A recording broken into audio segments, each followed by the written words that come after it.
Gabbard and her office failed to properly coordinate the move with the CIA before revoking the security clearances of the 37 current and former officials. It appeared that Gabbard and the Office of the Director of National Intelligence were unaware of the CIA employees' covert mission.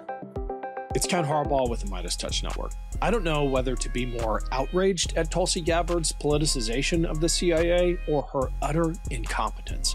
It appears, according to credible reporting, that she was completely unaware that one of the intelligence officers she outed by name in a post on Twitter was undercover.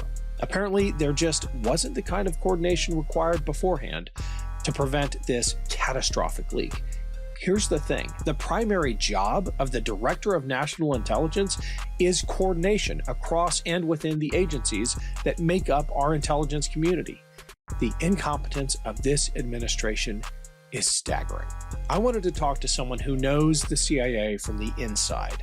Alex Finley has been on this show before. She herself is a former covert CIA officer. For obvious reasons, Alex Finley is not her real name, but her warning about the damage being done to our intelligence community right now is all too real. Here's our conversation. Welcome to the Ken Harbaugh Show. My guest today is Alex Finley. She's a former covert CIA officer turned author who mixes sharp analysis with plenty of humor to make sense of spies, politics, and power. Alex, welcome to the show. Hi, Ken. Thank you for having me. Well, usually when we're talking, it's because something really bad has happened.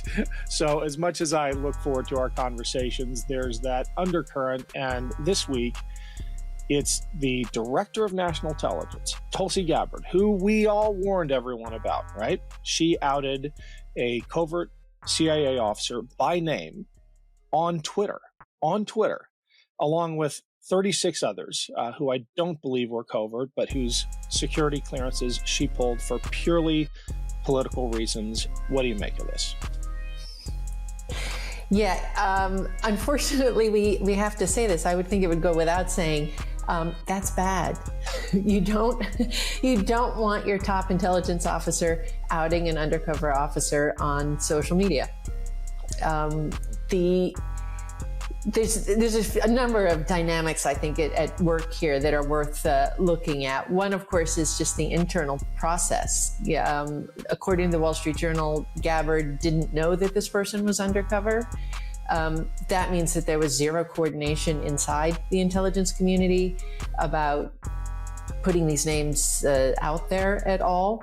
The fact that internal bureaucratic process never occurred really makes you wonder, well, what else are they not coordinating on? And the entire purpose of the DNI is this coordination across all of the agencies. So clearly that's not happening. And then, of course, there's this whole issue of, politicizing and using intelligence for political purposes, which we have seen over and over from this administration.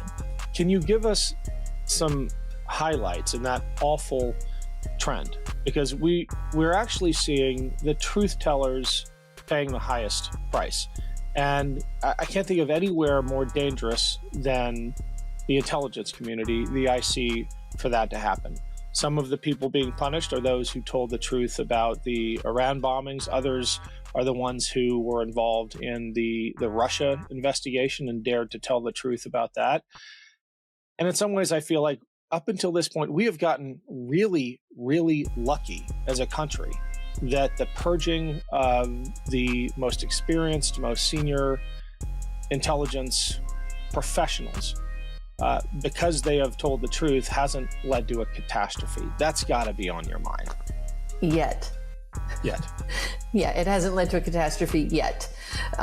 Because exactly everything that you said will eventually lead to some kind of a catastrophe, likely a national security catastrophe, which leaves the United States open and vulnerable in many ways, which I would say it already is because of a number of these things they're doing.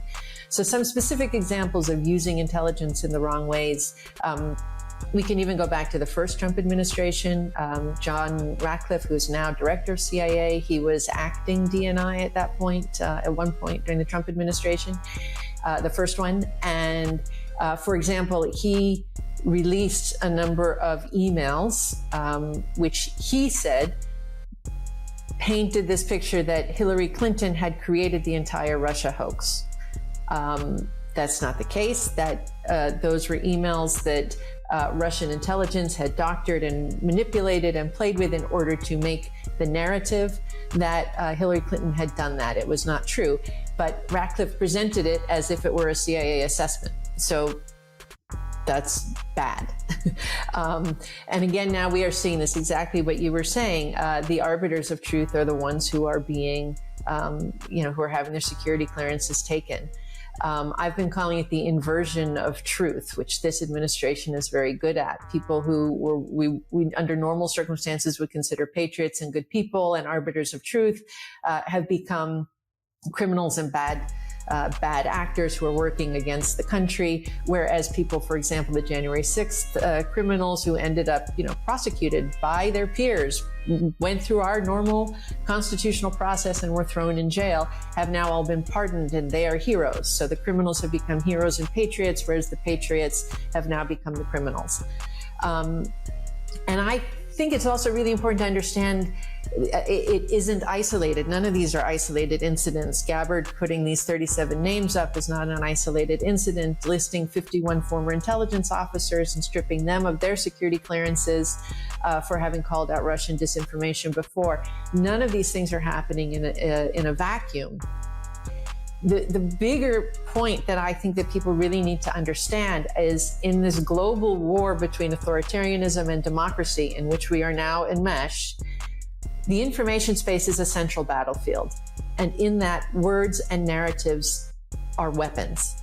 And so, like you said, listing these people who had said our bombing of Iran didn't do what the president said that it did, calling people out for investigating Russian interference in American elections and in our democratic processes. These are creating narratives that Trump and the people supporting him want to use in order to consolidate their power and in order to change that information sphere so that we no longer know what's true and what's not. And it confuses us all and we all withdraw from the democratic process. That's the key to all of this. That's what allows authoritarianism to thrive. Hey, it's Ken Harbaugh. Quick break to say thank you to everyone who's been following and supporting this show and this channel. None of it happens without you. And if you haven't yet subscribed to my Substack page, I'd really appreciate the follow. It's a great way to make sure you never miss an episode. It's free to sign up. And if you're able to pitch in a few bucks, every dollar goes back into the show. Just search for The Ken Harbaugh Show on Substack or click the link below. Thanks. Talk about hybrid warfare. Because it's not as if our strategic adversaries around the globe are sitting back and waiting for the dust to settle. The attacks are ongoing. In some places, they're kinetic. They're actually killing dissidents in allied countries with, poisons and actual nuclear weapons in one case, right? Radioactive weapons. And obviously, the front line in Ukraine is the epitomization of that. But America is not immune from that. We are being targeted right now, and the chaos within the IC is exposing us in ways that we haven't been exposed in a long time. This is true. So first of all, I would say on the hybrid warfare thing, Russia is at war with us. Whether we accept that or not is up to us, but Russia in its mind is at war with us. In 2024, for example, we have officials in Europe who have said on the record that Russia attacked us on a daily basis. Now, as you said, this is hybrid warfare. It's designed to be below the threshold for a military or kinetic response. But that doesn't mean it's not a problem. One of the plots that we uncovered was a plan to put bombs on DHL and other cargo planes. Now, when Al-Qaeda was planning that same scenario, we called it terrorism. And we went out and we killed bin Laden. We killed the people who planned the Bojinka plot. We did something about it. And here we're like, we're afraid to escalate with Russia. And I think that that's not a great way to do this, because clearly if we don't push back, Russia will keep doing these things. And again, these aren't small incidents. You mentioned assassination plots and other things. Russia paid the Taliban to target Americans. They have been cyber hacking into our water facilities and causing problems with our water facilities and our dairy facilities and other food industry facilities across America. In Europe, they're hitting critical infrastructure. They just jammed the airplane, the navigation systems on the airplane that was carrying the president of the EU, Ursula von der Leyen. And not only is it affecting the leaders and hitting governments, but it's affecting people on a daily basis. I could give you a list of attacks on water facilities, for example, that people think would probably and possibly carried out by Russian proxies. And 10,000 people had to boil water for 3 days. So there's a real impact on citizens that we need to start understanding. This affects us as citizens. Russia is at war and is doing these things against us. And it's up to our intelligence community and it's up to our political leaders to protect us from that. And they're currently not doing that. We're going to post a link below to your Substack piece. As Trump courts Putin, Russians keep trying to kill Americans. And you lay out the facts. It's no longer a flare. It's no longer a warning. It's a reality. Last question. I would love your thoughts on how all of this is implicated in the new nexus alliance between Xi, Trump, and Modi. They just had this really alarming meeting of the minds in which they are mapping out a new alliance that I think is explicitly in opposition to American influence. I think what's actually scariest about that is my guess is that Trump wishes that he were there. Wow. Yeah. I mean, he's upset with Modi because Modi explained to him that no, Trump doesn't deserve the Nobel Peace Prize for talking down Pakistan and India over their Kashmir conflict. He's mad at Putin because he hasn't rolled over and done the things he said and allowed Trump to get his Nobel Peace Prize. And I think he likes China. He likes Xi. He wants to do business with all of these people. One of the main things I think we saw coming out of the Alaska summit, where absolutely nothing happened. I mean, there was a lot of drama on stage, but in the end, nobody was ready to actually do anything. Except the humiliation of America as a superpower. Welcoming. And American soldiers on bended knee rolling out a red carpet for Putin. I'll leave it there. Yeah, keep going. To welcome a war criminal. Absolutely, I agree with you. But in terms of action on Ukraine, it didn't lead to anything. And in fact, what we learned weeks later was that Trump had already started discussing the normalization of business relations between the U.S. and Russia. Exxon has already been carrying out discussions with Gazprom to restart projects over there.